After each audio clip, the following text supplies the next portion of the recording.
नमस्कार भाइयों। कैसे हो आप सब? आशा करता हूँ सब बढ़िया होंगे, स्वस्थ होंगे।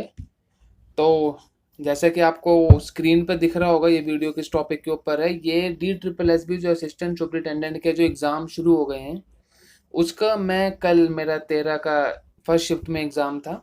तो मैं उसका आज आपको सेल्फ गिवन एग्ज़ाम का रिव्यू दूंगा कि जो अभी थर्ड शिफ्ट में हैं और जो 20-21 वालों जिनका पेपर होगा, उनको थोड़ी सी आसानी हो सके कि पेपर क्या आ रहा है, कैसे आ रहा है। तो ये सब समझने के लिए तो वीडियो को एंड तक देखना, आपके सारी चीज़ समझ आ जाएंगी। तो चलो शुरू करते हैं अपने इस वीडियो को। चलो भाई।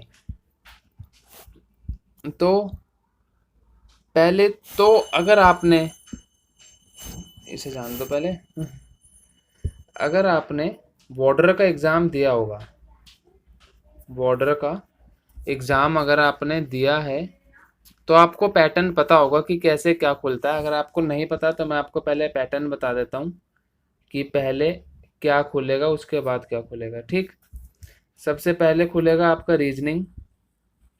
और इसमें आपको बता दूं मैं, 20-20 के 10 सेट आते हैं भाई। ठीक है, रीजनिंग के 20 के एक सेट, 20 का एक सेट। जब आप इस सेट को कंप्लीट करोगे तब ये वाला सेट खुलेगा, और इस सेट को कंप्लीट करने के बाद आप इस पे नहीं जा सकते। इसको एक बार बंद करने के बाद आप इस सेट पे दोबारा नहीं जा सकते। ठीक, सेकंड खुलेगा आपका जीके। जीके में वही 20, क्या लिख दिया मैंने, जीके में वही 20-20 के सेट। थर्ड खुलेगा आपका मैथ्स। मैथ्स वही 20-20। और बाकी फिर आपको पता है, फोर्थ में आपका खुलेगा इंग्लिश, वही 20-20 के। लिखने का कोई फ़ायदा नहीं है। और फिफ्थ पे आपका खुलेगा हिंदी। तो ऐसे आपके 200 क्वेश्चन हो जाएंगे। ठीक, अब अगर लेवल की बात करें तो जिन बच्चों ने बॉर्डर का एग्ज़ाम दिया था उनको बता दूं भाई, लेवल अप है। ठीक, बॉर्डर में जो लेवल था वो था easy to moderate. Easy to moderate. इसमें एएस में जो लेवल है वो है मॉडरेट टू डिफिकल्ट। ठीक है, एग्जाम्पल भी दूंगा मैं आपको कैसे वो मॉडरेट है कैसे डिफिकल्ट है। मॉडरेट टू डिफिकल्ट है भाई इसमें। ठीक है, अब मैं आपको बताता हूँ कैसे। रीजनिंग, रीजनिंग भाई बहुत टाइम टेकिंग है। रीजनिंग, रीजनिंग बहुत ज़्यादा टाइम टेकिंग है। और रीजनिंग में आपको 40 में से मिनिमम, आपको 40 में से मिनिमम आपको 10 सवाल जो हैं वो सिटिंग अरेंजमेंट के देखने को मिलेंगे। और यही सवाल आपका टाइम खाएंगे सबसे ज़्यादा। सबसे ज़्यादा यही सवाल आपका टाइम खाएंगे। अब इसमें किस टाइप के सवाल आ रहे हैं वो मैं आपको बता दूं। रीजनिंग में अगर आपने DSSB के एग्ज़ाम दिए हों तो एक क्वेश्चन आते हैं कि 7 फ्लोर है और उस पर 1 2 3 4 5 6 7 करके ऐसे बच्चे बैठे होते हैं। किसी पे बी बैठा है, किसी पे सी डी, ऐसे करके बच्चे बैठे होते हैं। ठीक, तो हमें बताना होता है कौन किस ने पे बैठा है। तो लास्ट में वो हमसे क्वेश्चन पूछता है कि बताओ थर्ड फ्लोर पे कौन बैठा है। वो ये क्वेश्चन पूछता है हमसे।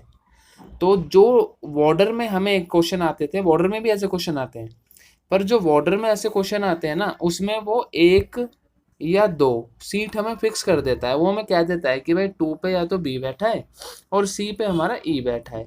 तो वो फिक्स कर देता है। तो वो हमारे लिए थोड़ा आसान हो जाता है कि इनके ऊपर 2 ही जगह हैं तो 2 ही आदमी आएंगे, बी के ऊपर एक आएगा। भाई एएस में इसने क्या करा, इसने ये ही गायब कर दिए भाई। इसने ये 2 बंदे गायब कर दिए। अब आपको खुद अंदाजा लगाना पड़ेगा कौन कैसे कहाँ बैठा है।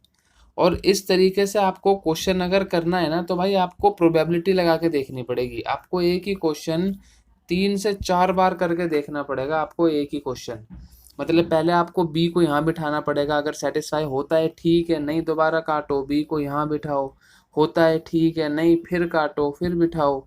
तो इस टाइप से आपका टाइम टेकिंग बहुत ज़्यादा है रीजनिंग।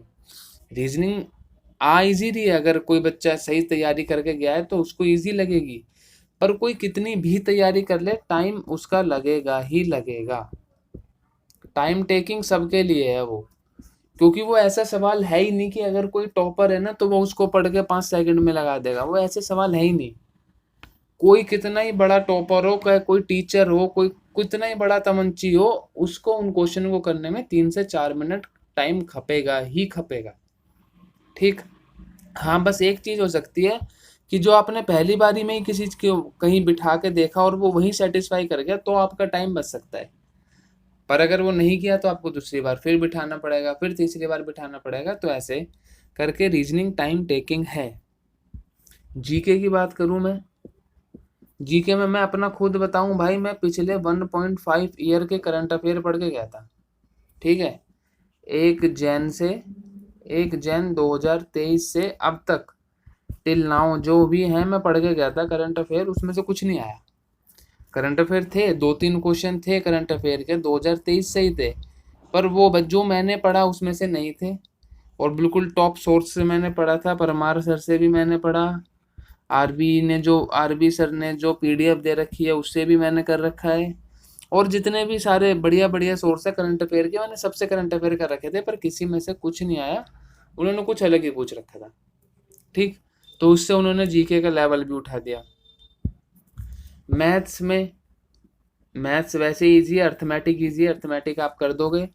सेकंड सेट में, सेकंड जो आपका सेट खुलेगा उसमें लास्ट के, मेरे में थे, आपके में पता नहीं, लास्ट के 7 से 8 क्वेश्चन मेंसुरेशन के थे।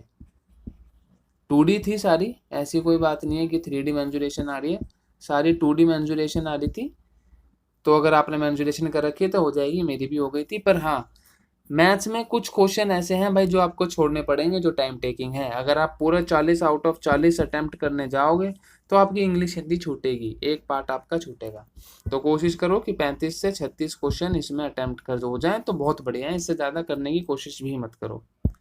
अगला आप इंग्लिश हिंदी पे पहुंचोगे तो वही बिल्कुल सेम बॉर्डर का लेवल आ रहा है, कुछ नहीं आ रहा, मतलब सेम भाई। हिंदी तो ऐसी आ रही है, अगर आप बाहर एग्जाम सेंटर के बाहर किसी पेरेंट को भी बिठा दोगे ना अंदर, वो भी हिंदी कर देंगे ऐसे।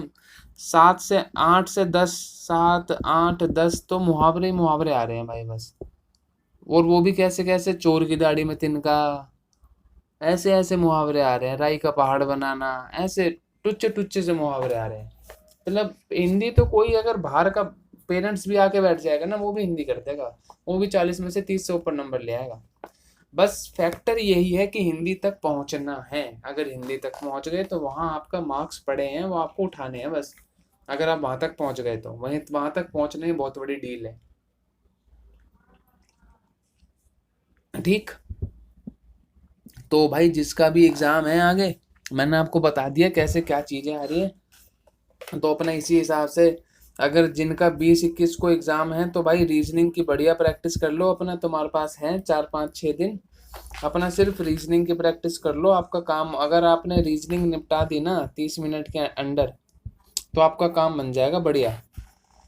अगर आपने रीजनिंग 30 मिनट के अंडर कर दी तो आपका काम बढ़िया हो जाएगा वहाँ। 20-21 को जिनके पेपर हमारे रीजनिंग पे ध्यान दे लो बढ़िया। रीजनिंग कहाँ से करोगे तो वो भी बता दूं, बॉर्डर की जो आंसर की आई है उसकी रीजनिंग कर लो, क्योंकि पैटर्न वही रहेगा, बस लेंथी रहेगी। अगर आपको पैटर्न भी नहीं पता ना DSSS का, तो बॉर्डर की जो आंसर की आई है वो लगा लो, आपको सेम टू सेम पैटर्न के क्वेश्चन वहाँ देखने को मिलेंगे। ठीक, तो भाई ये था मेरी तरफ से इस वीडियो में। अगर आपको वीडियो अच्छी लगी हो तो चैनल को सब्सक्राइब कर लेना और वीडियो को लाइक कर लेना। ठीक, चलो भाई, यहाँ तक आए हो तो आपका धन्यवाद। राम राम भाई।